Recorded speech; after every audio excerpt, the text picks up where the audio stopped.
함께 인사해 보실까요? 건강하게만 사세요.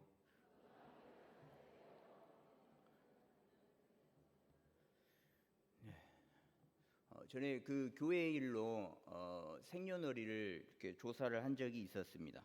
근데 이제 조사하는 대부분의 그 분들이 통화를 했던 분들이 주민등록상의 생일, 그러니까 호적 생일과 매년 챙기는 그 생일이 다르더라고요.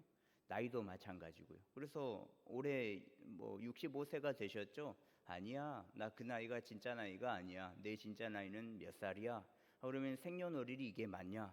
아니야, 내 생일은 호적에는 11월 24일로 돼 있는데 진짜 생일은 2월 3일이야.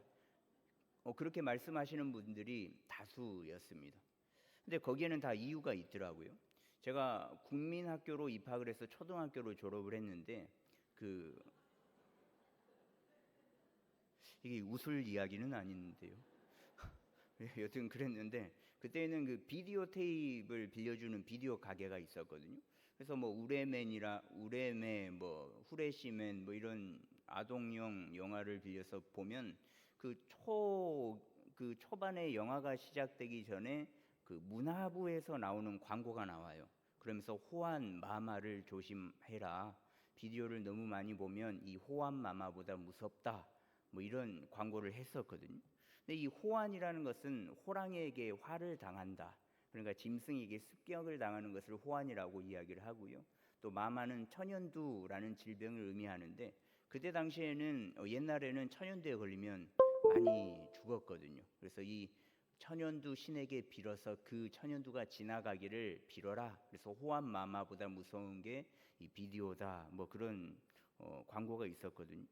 그러니까 예전에는 동물의 습격과 질병에 굉장히 취약한 시대였다라는 거예요.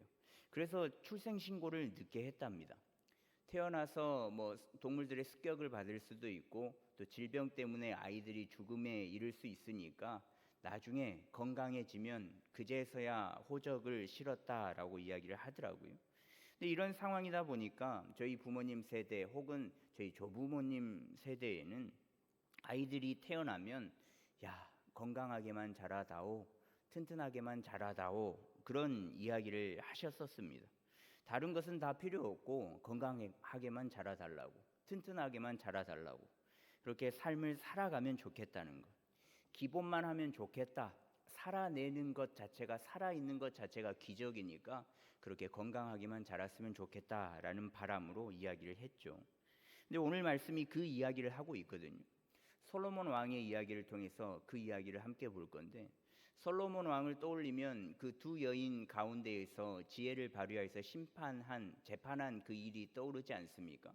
그리고 또 하나 떠오르는 수식어가 있는데 여호와의 성전을 건축한 자라는 수식어도 아마 떠오르실 거예요.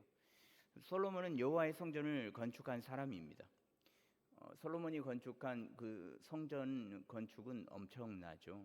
그래서 그 엄청난 성전을 건축을 하기도 했는데 성전을 건축한 솔로몬은 하나님 앞에 엎드려서 기도를 했고 또 엄청나게 크고 규모가 대단한 그 성전 봉헌식도 하거든요.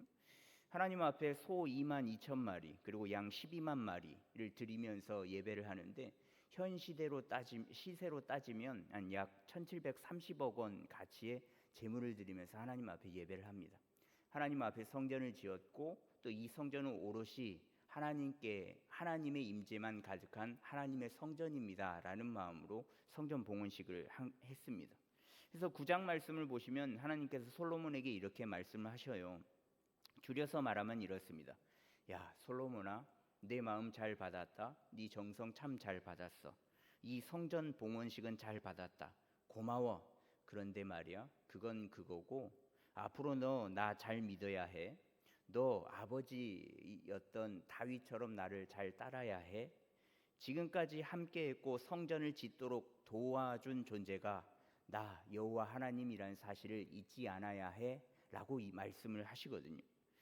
잊고 다른 짓을 하게 되면 우상 숭배를 하게 되면 9장 7절 말씀에 보시면요. 내가 그들에게 준 땅에서 끊어버릴 것이요 내 이름을 위하여 내가 거룩하게 구별한 이 성전이라도 내 앞에서 던져버리리니 이스라엘은 모든 민족 가운데에서 속담거리와 이야기거리가 될 것이며 라고 말씀하십니다. 우상 숭배를 하면 나를 바라보지 않으면 끊어버리겠다고, 던져버리겠다고, 모든 사람들이 알 정도로 이야기거리가 될 것이니 너 나 잘 믿고 따라야 한다 라고 경고의 말씀을 하셨습니다.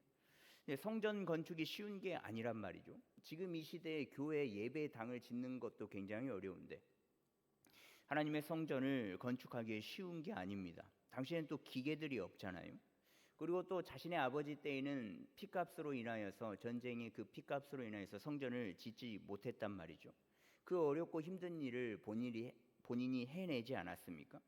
그런데 하나님은 잘 받았다라고 한 구절의 말씀을 하시고 나머지의 구절의 말씀들은 다 잘 믿지 않으면 혼내줄 거다라고 경고의 말씀을 덧붙이셨거든요.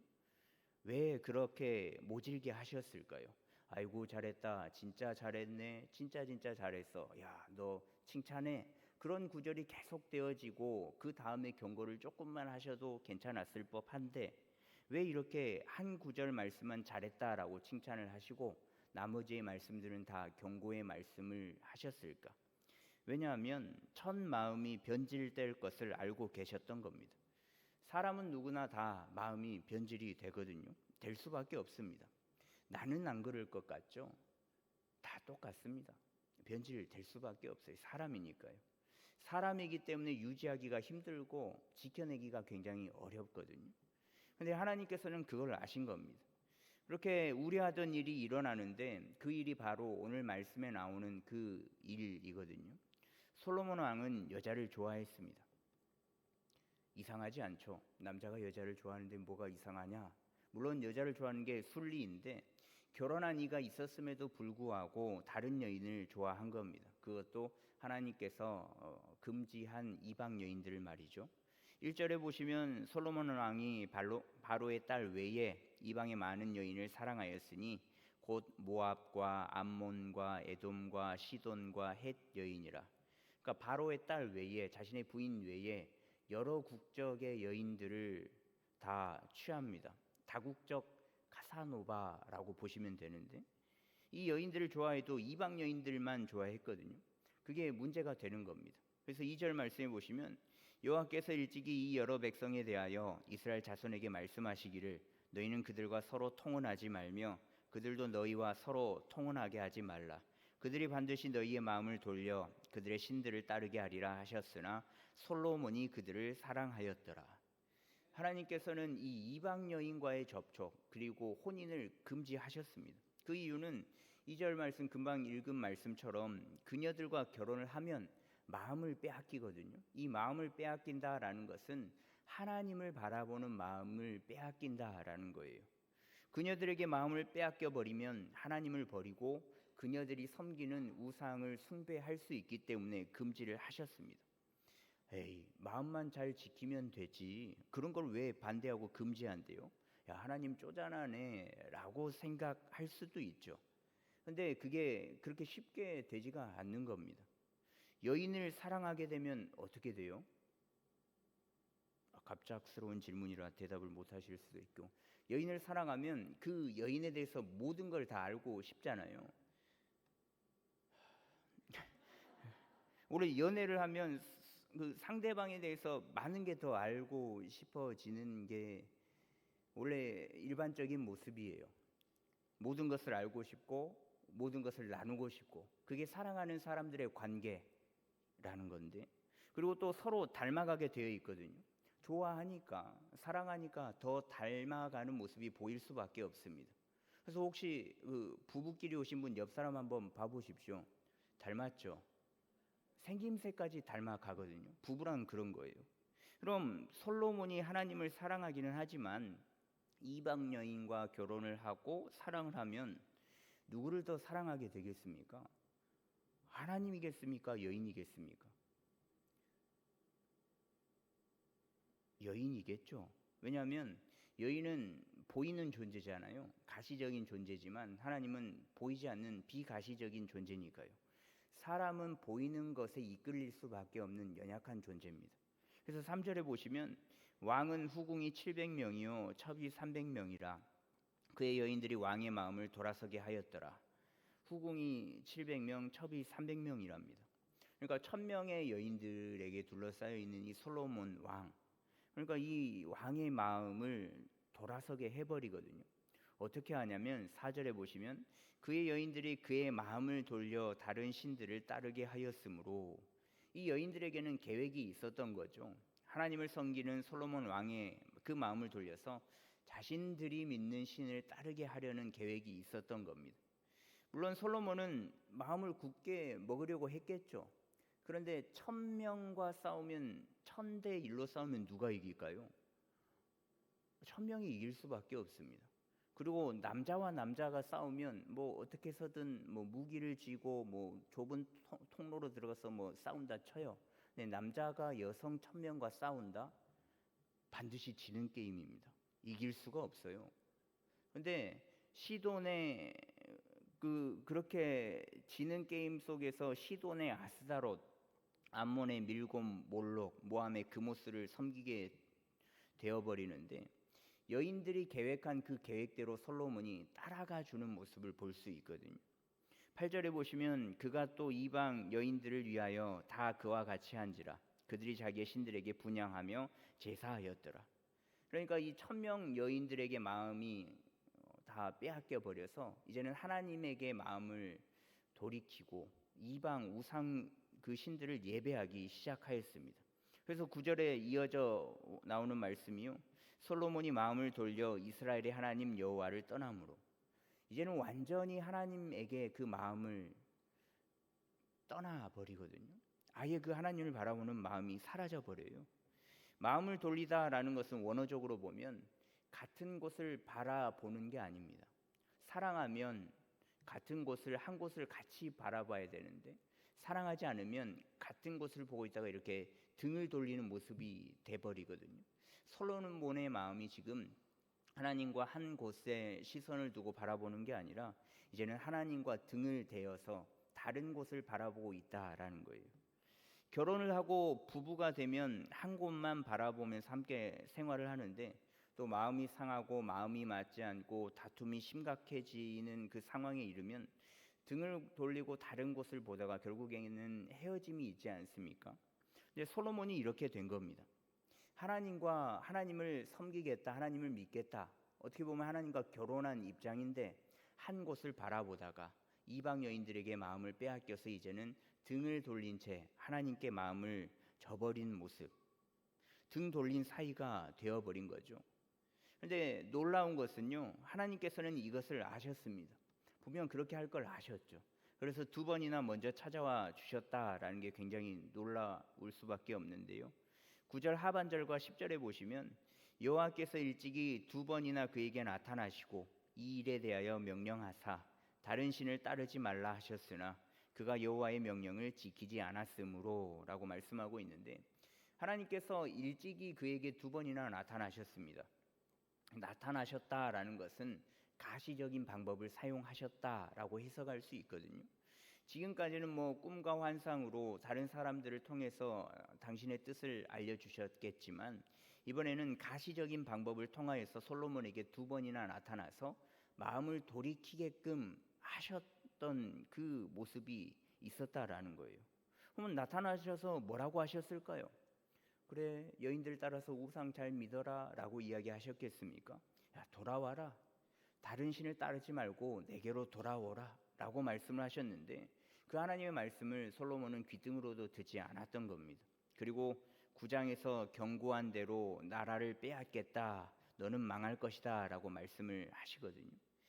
태평성대를 누리고 또 하나님의 그 거룩한 성전을 지어 놓은 그 솔로몬이 하루아침에 망하게 되었다라는 거예요. 하나님의 말씀에 순종하지 않고 말입니다. 그런데 솔로몬이 순종하지 않으려고 했을까요? 일부러 그랬겠습니까? 이제 하나님과 동행하며 평탄한 삶이 보장되어 있는데 일부러 그랬겠어요? 그렇진 않았을 겁니다.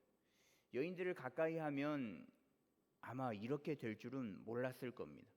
물론 하나님께서 그렇게 강조하면서 말씀하셨지만 솔로몬은 경험해보지 않았던 일이니까 그 말을 귓등으로도 듣지 않고 여인들을 취한 것이었고 그 결과 망하는 결과를 가져오게 되었다라는 거예요.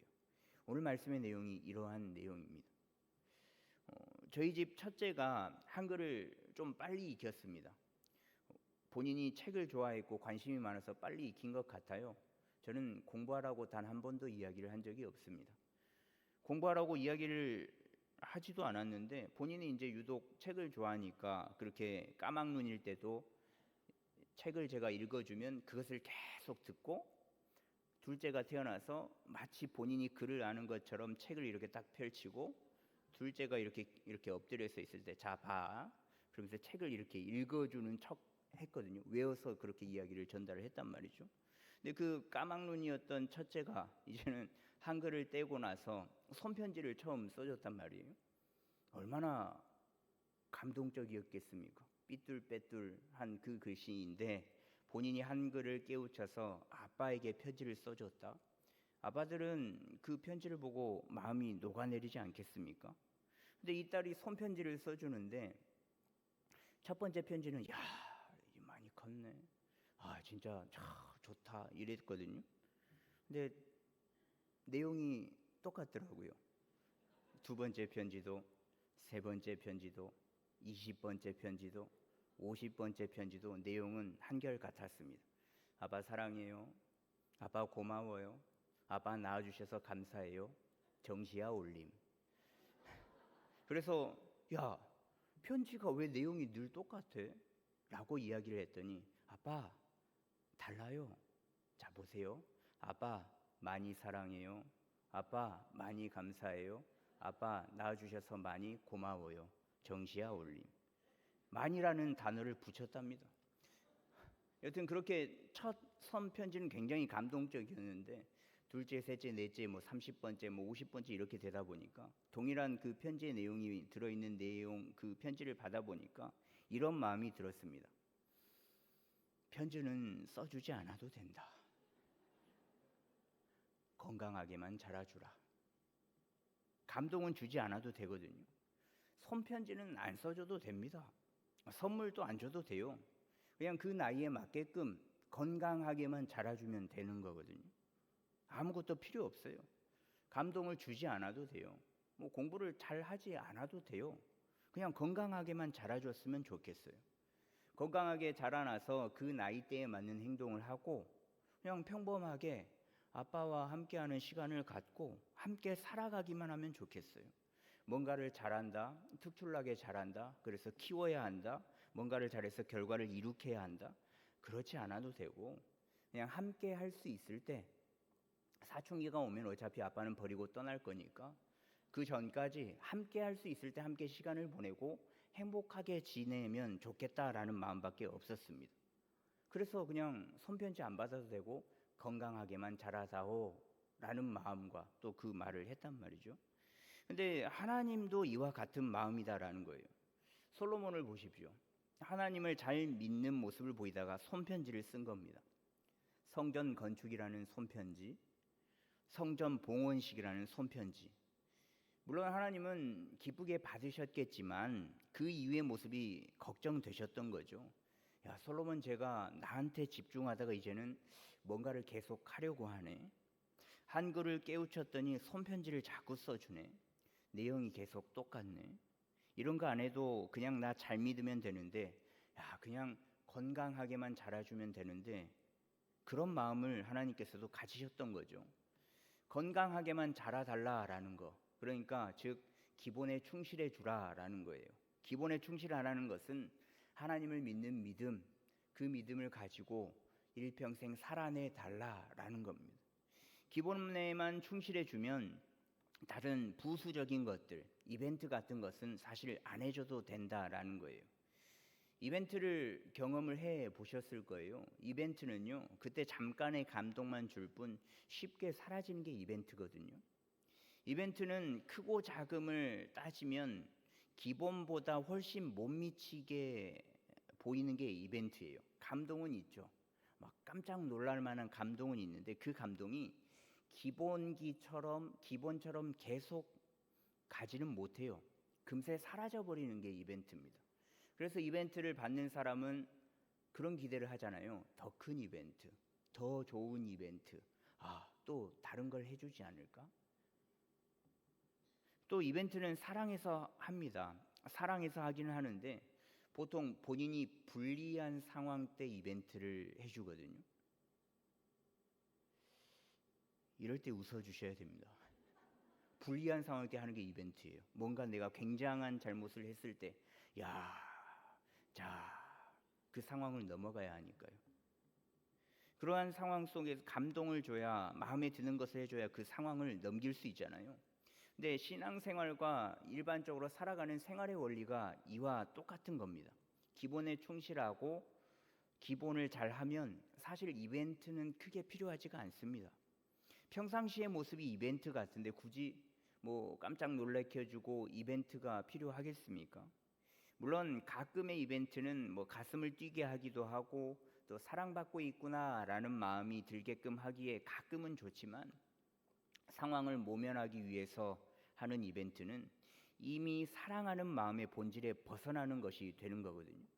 그러니까 이벤트가 그렇게 썩 좋은 건 아니에요 라고 제 개인적인 생각입니다.